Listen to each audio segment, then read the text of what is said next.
आपण पहिलगाममध्ये सुरतला गेले होते. काय नेमकी घटना घडली आहे? तिथे अतिरेक्यांनी गोळीबार हल्ला केलेला आहे. मी कृष्णा मधुकर लोलगे. आम्ही 19 तारखेला पहलगामला म्हणजे श्रीनगरला गेलतो फिरायला वगैरे ITC टूर मार्फत. मग आम्ही 21 तारखेला चेक इन केलं पहलगाममध्ये आणि आम्ही तिथं एक दिवस रेस्ट केला. दुसऱ्या दिवशी आम्ही 22 तारखेला तिथले साईट सीइंग करायला गेलो होतो.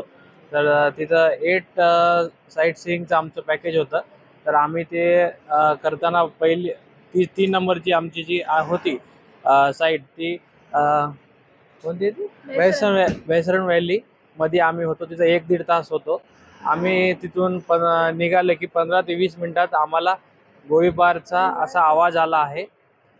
मग आम्हाला जसा आवाज आला, आमचे जे घोडेवाले जे होते हेल्पर, तर त्यांनी ताबडतोब आम्हाला तिथून म्हणजे तिथून काढून हॉटेलमध्ये ट्रान्सफर केलं आम्हाला.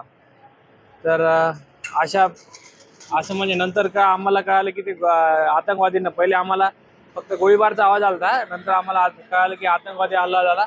मग आम्ही हॉटेलच्या रूममध्ये गेल्यावर आम्हाला थोडासा हे वाटलं. मग आम्ही सगळ्यांना सांगितलं की असं असं झालं म्हणून. हां, आम्ही मग तिथल्या लोकलनं आम्हाला सपोर्ट केल्यामुळं आम्हाला म्हणजे कंटिन्यू सपोर्ट केला. हॉटेलला ट्रान्सफर केलं त्यांनी आमची. समजा त्यांनी आम्हाला हे केलं समजा.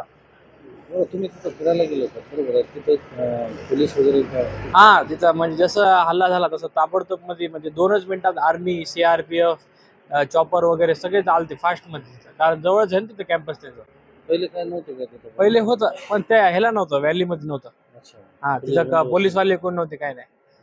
हां काय म्हणत होते? हां, काय म्हणत होते तिथं? काय हल्ला झाल्यावर काय? तिथं हल्ला झाल्यावर पोलीसवाले हे ते गेले चॉपर. मग आम्ही तर खालीच होतो ना थोडं म्हणजे झाल्यावर हल्ला आम्ही लगेच 10-15 मिनिटानंतर आम्ही गेलो की ते हल्ला झाला असं कळलं आम्हाला. 15 मिनिटाचं अंतर कापल्यामुळे तुम्ही सुरक्षित आहे. हां, सुरक्षित झालं. म्हणजे आम्ही त्या जिथं घटनास्थळ झाली 1-1.5 घंटा आम्ही तिथंच होतो. आम्हाला थोडंसं बेचैन वाटलं की आता निघून जाऊ, दुसऱ्या स्पॉट बघावं. ते आम्ही जसं निघालं, आमचा फर्स्ट घोडा होता. आम्ही जेवढ्या लोकांमध्ये आमचा पहिला घोडा तिथून निघाला समजा तिथं. मग नंतर आम्ही निघाले की ते झालं घटना. तिथलं वातावरण कसं होतं नंतर? वातावरण एकदम असं आर्मी हे ते सगळीकडं जागोजागी आर्मी सिक्युरिटी वगैरे होती. त्याच्यामुळं बाहेर निघाला काही चान्स नव्हता. एक दिवस बंद होतं, दुसऱ्या दिवशी मग रेग्युलर सुरू झाला तिथले श्रीनगर. थरारक होता एकदम. म्हणजे असं बाहेर आल्यावर आता जे रिलॅक्सेशन आहे ते तिथं फिरायला रिलॅक्स वाटणं गेलं.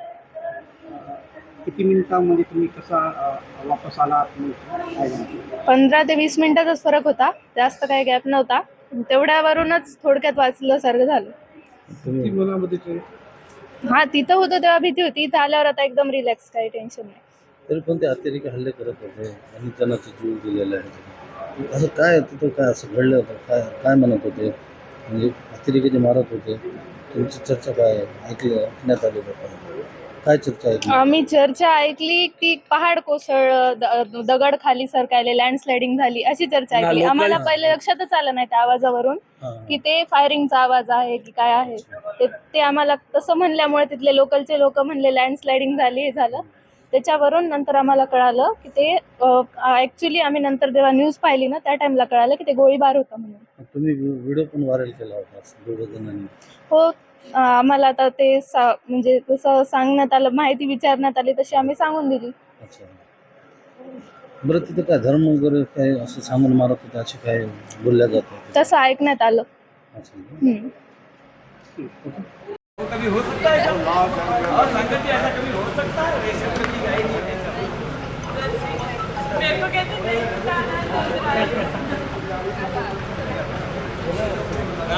वही बोलो मैंने कह लेना।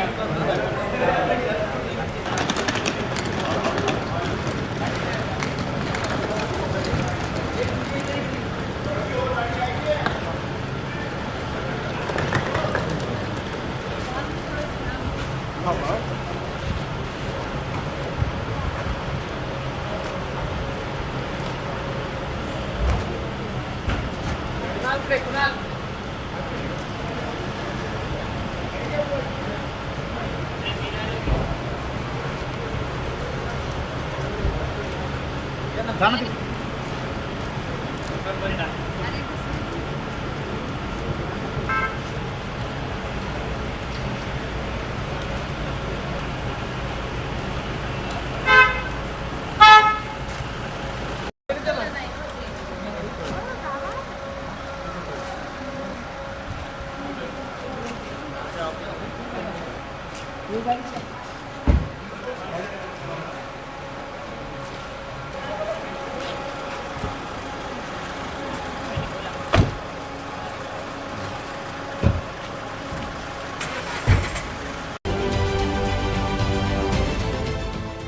देश विदेशातील प्रत्येक घडामोडींचे लाईव्ह अपडेट मिळवण्यासाठी आता साम टीव्हीच्या सर्व सोशल मीडिया प्लॅटफॉर्मला लाईक, फॉलो आणि सबस्क्राईब करा.